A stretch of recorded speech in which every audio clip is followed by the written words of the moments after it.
it's easier to spot geopolitical incompetence than to spot geopolitical competence, you know. And of course, you know, whenever there's geopolitical incompetence, there is wars, you know. And I believe that every war we see today reflects geopolitical incompetence. The Europeans thought they had won the Cold War, so they became very arrogant. They saw no reason for compromise with anybody. We have won, we are the top dogs. We decide, you accept what we are today. And that arrogance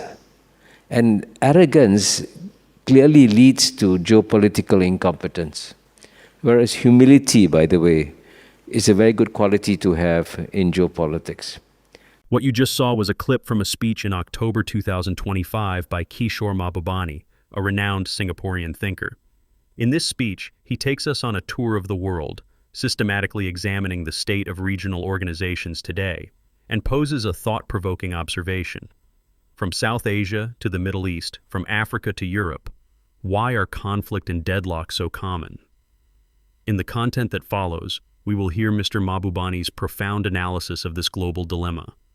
Using a classic textbook-level case study, he will reveal what true geopolitical competence is, and how Europe, once seen as a model of success, lit the flames of war on its own doorstep through its geopolitical incompetence. This is not just a diagnosis of global disarray, but a deep insight into the different political wisdoms of the East and West. Let's continue. What I want to talk about is something that should be seen to be a genuine mystery. And this genuine mystery, which I must confess to you I haven't completely solved, is why is Southeast Asia at peace? Because going by all the logic of either past history or watching trends around the world, the peace that we see today in Southeast Asia is not normal. It's abnormal. And I'll explain why it's abnormal. And because it is so abnormal, I'm surprised that not more people are noticing it. You know, of course, we've had skirmishes here and there between the two ASEAN member states, like recently between Thailand and Cambodia. But we have nothing like the kind of major wars you see happening in Ukraine or the major wars you see happening, as you can see, in Gaza today, right? So the reason why I say it's a mystery is because firstly, if you look at all the regions in the world, the one region that should be programmed for war rather than programmed for peace should be Southeast Asia. Because it's important for us to be aware that no other region on planet Earth is as diverse as Southeast Asia is, right? I mean, the one statistic I give is that out of the 700 million people in Southeast Asia, you have now more than 250 million Muslims, 150 million Christians, 150 million Buddhists, Mahayana Buddhists, Hinayana Buddhists, you have Taoists, Confucianists, Hindus, and as you know, we have lots of communists also in Southeast Asia. And amazingly, given this tremendous diversity, this is why all the previous British historians, when they wrote about Southeast Asia, described Southeast Asia as the Balkans of Asia. And this, as you know, in the Balkans of Europe is where you saw all the struggles and fights and all that. They thought, well, Southeast Asia is going to be where all the wars will take place. So for a region that should have been a natural cauldron for war, right, to have become instead one of the most peaceful regions and prosperous regions on planet Earth is abnormal. It shouldn't have happened. And so we should therefore begin to try and understand how is it we arrive at this very strange, abnormal situation that we have. So as I said, the first reason is that we were designed to be as a diverse place, a place where you should see more conflicts, tensions, and so on and so forth. But we haven't seen that. And secondly, the reason why this peace is abnormal is because if you look at, for example, you should compare ASEAN or Southeast Asia to the regions in the global south, to the developing countries regions. And I'm going to take you on a tour of the world, and I'll show you how ASEAN, in comparison with every other region, is doing. Now, of course, our most immediate neighborhood in some ways is South Asia, right? And you have India, Pakistan, Bangladesh, Nepal, Sri Lanka, Maldives, right? And they have a regional organization called the South Asian Association of Regional Cooperation. Now, that region actually should find it easier to cooperate or have peace with each other because, frankly, they share a common history. And even though there's divisions between Hindus and Muslims, and as you see between India and Pakistan, the people speak the same language, eat the same food. And I can tell you, when I was serving as Singapore's ambassador in New York over 10 years, and I would meet all the bankers from Citibank and other places, and I would watch these Indians and Pakistanis talking to each other, singing the same songs, eating the same food, and I couldn't tell who's Indian, who's Pakistani, They look very similar, right? So they were so similar, and yet despite that, as you can see, in South Asia, you've had significant conflicts. In fact, one that took place very recently on a much larger scale than anything you see in Southeast Asia. And at the same time, the leaders of that South Asian Association of Regional Cooperation haven't even met each other for several years. They can't talk to each other. I mean, forget trying to make peace. They can't even talk to each other. That's the South Asian Association of Regional Cooperation. And of course, if you go to the Middle East, as you know, the Middle East is a really troubled place. And just when you think things may settle down, some new surprises come up there. And I can tell you, for example, the Israeli bombing of Qatar should come as a big shock to us. Because frankly, Qatar is a peaceful, sovereign country that was actually trying to bring peace between the Israelis and Palestinians, and actually at the request of the Americans too. But then out of the blue, they get bombed, right? Now, as you know, you all sitting in this room, not worrying for 1 second whether or not a bomb will come and land somewhere near you, right? You take it for granted. The people in Doha took it for granted too. Guess what? The bombs came. So again, it shows you how abnormal the peace we have over here.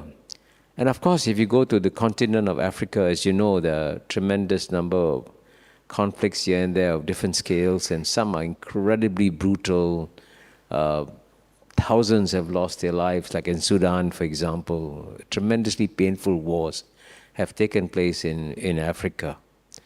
And what's interesting is that when you cross the Atlantic Ocean, when you go to South America, the good news about South America is that the states don't go to war with each other.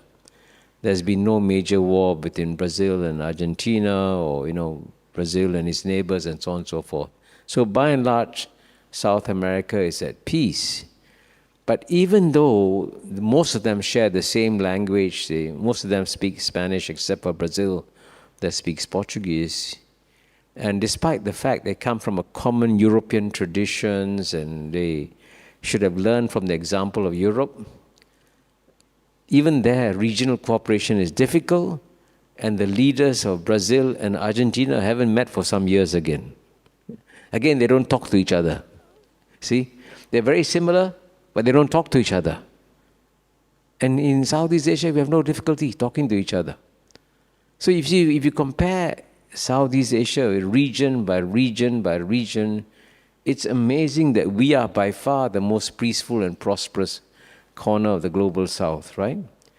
And then what's interesting is that even if you compare ASEAN, let's say with in theory, the most successful regional organization, which is the European Union.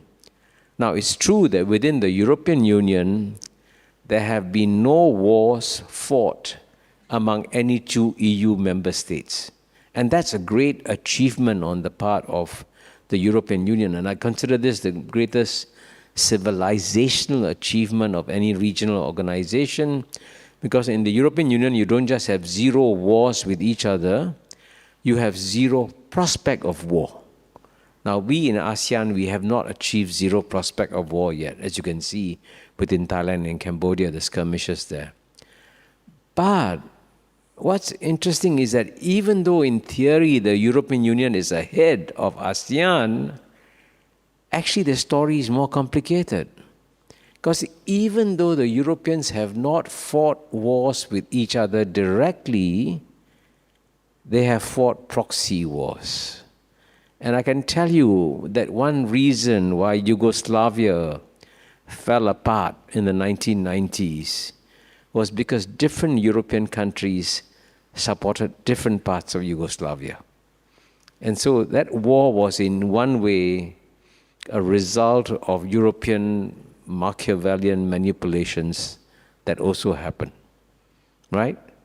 And what's interesting is that even though the European Union is supposed to be a beacon of peace, the major wars that we have seen since the end of the Cold War in 1990 have been in and around Europe. And I can tell you that, for example, the European Union, the current war in Ukraine could have been avoided if the European Union had shown some degree of geopolitical competence in managing its neighbors like Russia. Now, there's nothing that I say justifies the Russian invasion of Ukraine. The Russian invasion of Ukraine is illegal. It violates international law. That's very clear. But it's a war that could have been avoided that if there had been more geopolitical competence. And this is, again, surprising that ASEAN is a region of developing countries, not developed countries. The Europeans have much bigger budgets, much more sophisticated foreign ministries, but they failed to achieve peace in the region. We, with much less geopolitical, much less sophisticated institutions, have created peace in our region, you know. So I hope by now I may give you a sense of why it is so unusual to have such peace and prosperity in Southeast Asia. But I have not yet been able to figure out why this has happened. Why are we peaceful? But if you ask me to look for a theory, I would say it has to do possibly with the character and soul of the largest member country within ASEAN. Now, why does the largest member country matter? I can tell you that most regional organizations fail because the biggest country in the region tries to dominate the organization.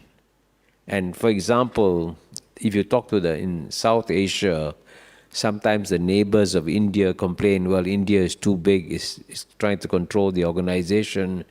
If you go to the Pacific Forum, I can tell you, when I was ambassador to the UN, the Pacific Forum ambassadors would tell me privately, saying Australia is so big, Australia is trying to bully the small countries in the Pacific Forum. And certainly the Organization of American States is dysfunctional because the United States is so strong. It controls and manipulates the organization. So if the big country tries to control or dominate the region, then it becomes dysfunctional.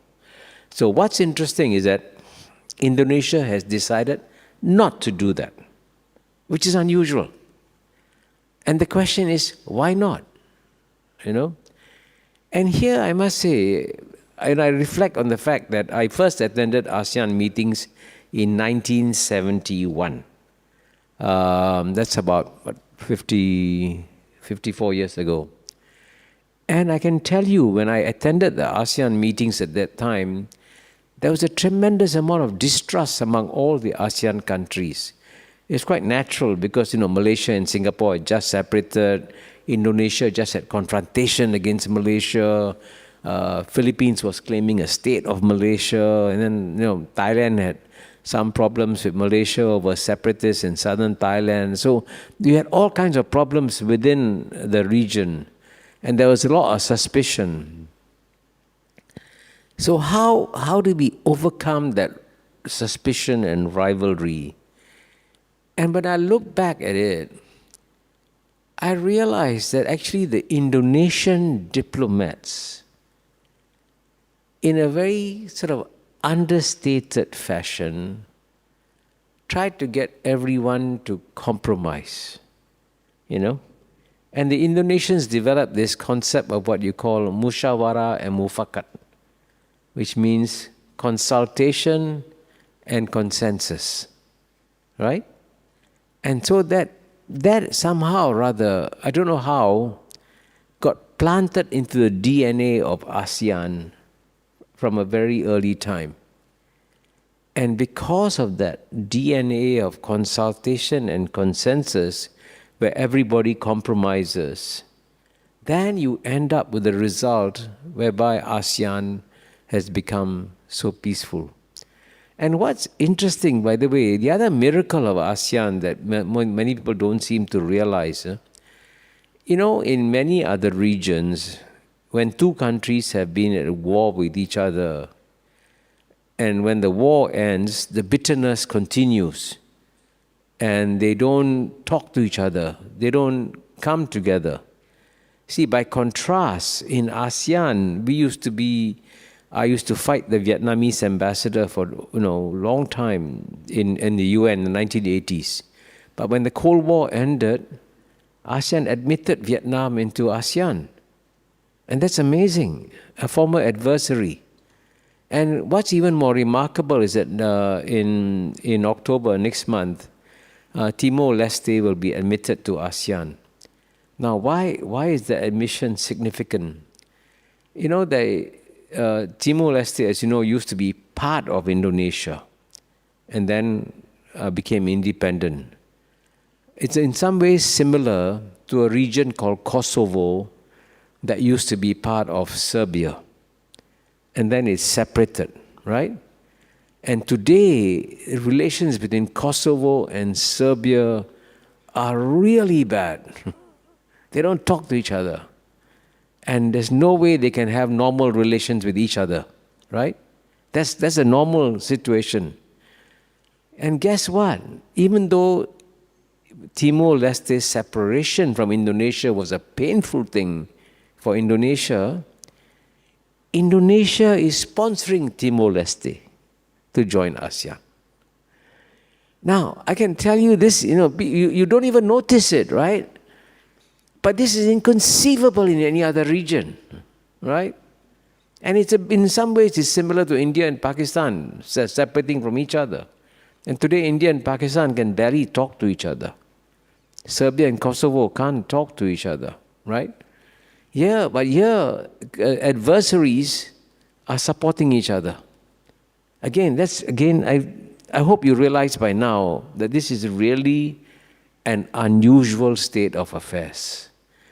And my big worry, by the way, the reason I talk about it is that because it is so unusual, the big danger is that we take it for granted. We take it like this is normal. It's not normal. It requires a lot of work, a lot of effort, and a lot of commitment to try and keep ASEAN remain peaceful. And that's why, I wanted to come and have this dialogue, because if we don't appreciate what we have today, which is a very special and very unusual, peaceful situation in this region, you can lose it. And so that's why I think we must all become more conscious of this special nature of ASEAN. So I hope I've given enough thoughts for you to. Sorry. Thank you so much, Kishore. I mean, I think what you've put on the table is something critical for us to think about when we think about regionalism. And, ever since you recently worked on the book, Can Asians Think of Peace? And I noticed when you were traveling, the book, and you mentioned it in the book, in your essay in the book, this concept of geopolitical competence. And you were just saying this in the sense that Southeast Asian regionalism, ASEAN evidences geopolitical competence, war reflects geopolitical incompetence, but ASEAN not having had a war reflects geopolitical competence. I was wondering, this idea is so important. If you could flesh it out a little bit more for us, what are there specific cultural values to geopolitical competence? Well, it's easier to spot geopolitical incompetence than to spot geopolitical competence, And of course, whenever there's geopolitical incompetence, there is wars, And I believe that every war we see today reflects geopolitical incompetence. So, for example, the war in Ukraine could have been avoided if the EU had made some effort to understand Russia, understand the concerns of Russia, and work with Russia, even though Russia is very different. And frankly, the war in Gaza could have been avoided if the West had made a bigger effort to try and bring a two-state solution to the Middle East and give the Palestinians a homeland. If the Palestinians have a homeland, there's no reason for them to have a war. So again, that's a result of geopolitical incompetence. But if you want an example of geopolitical competence, this is a true story I'm going to tell. And it's a bit sad that many Singaporeans are not aware of something brilliant that was done by some of our founding leaders. And I can tell you that, as you all know this story, soon after Singapore became independent, there was as you know, there was a bombing in Singapore of McDonald House, as you know, by 2 Indonesian Marines. And when the Marines were caught, Singapore put them on trial and Singapore hanged them.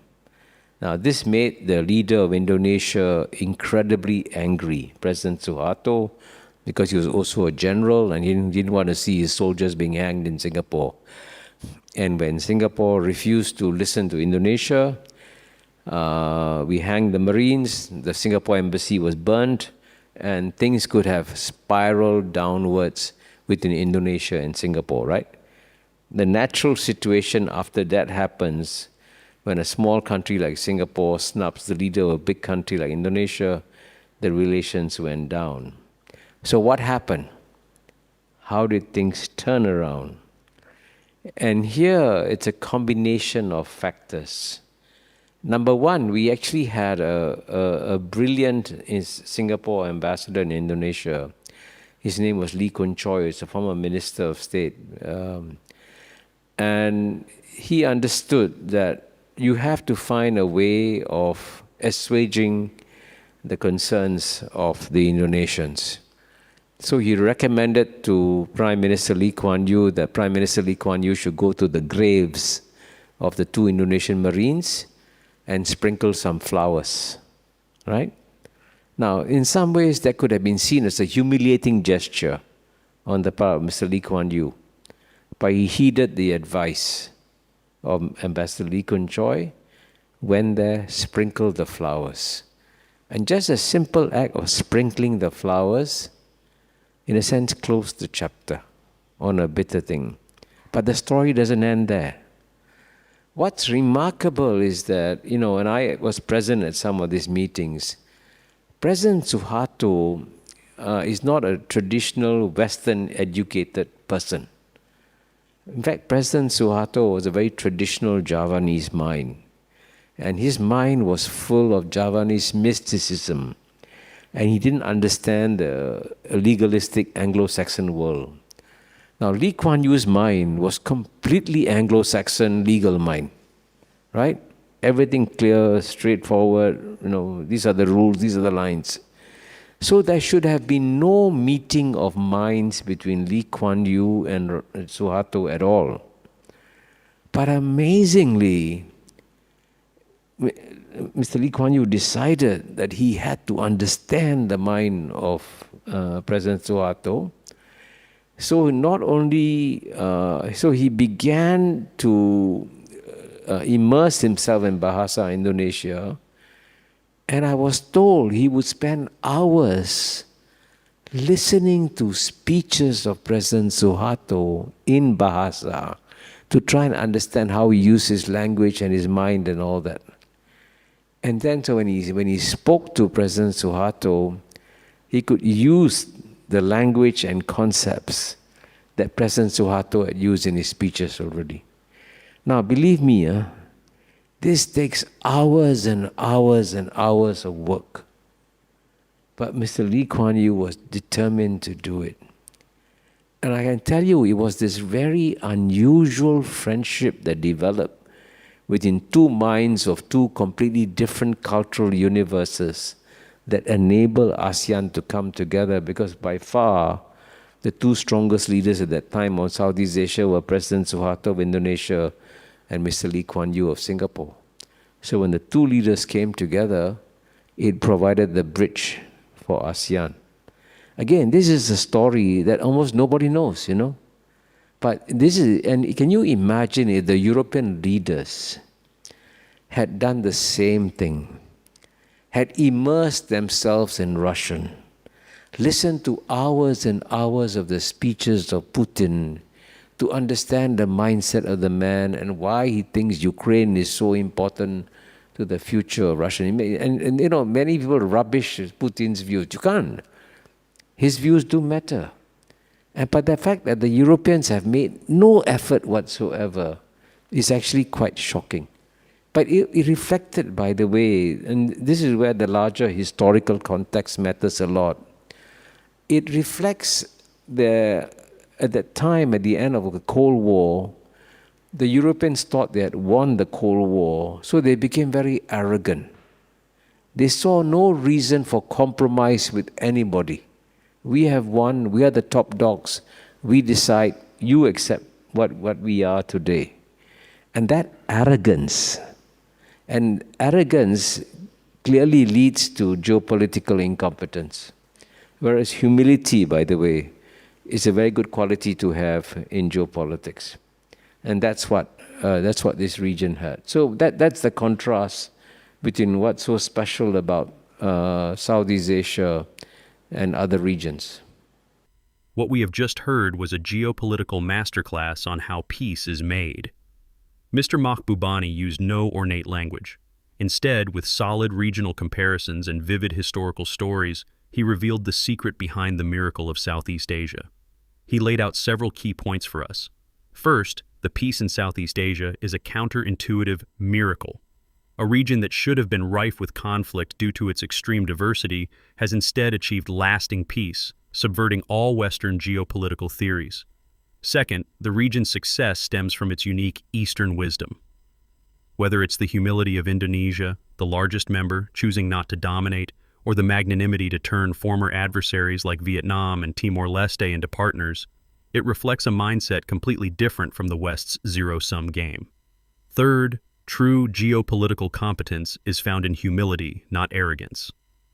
He drew a sharp contrast between the moving story of Lee Kuan Yew spending hours learning Bahasa to understand Suharto's mind and the failed case of Europe, whose arrogance after the Cold War led to a misjudgment of Russia and ultimately, war. This conversation also leaves us with some critical questions to reflect on. Is the geopolitical incompetence caused by arrogance in Europe, as Mahbubani revealed, the root cause of the series of domestic and foreign policy crises the Western world faces today? For a world moving towards multipolarity, does the Southeast Asian model of consultation and consensus, and not imposing one's will on others, offer a more constructive future than the West's confrontational model? And finally, how are we to understand how a region once defined by the West as a tinderbox ultimately achieved peace, while Europe, which proclaimed itself the center of civilization, can never seem to escape the ghost of war? If you found this episode valuable, please like, comment, share, and subscribe to our channel. Thank you for watching.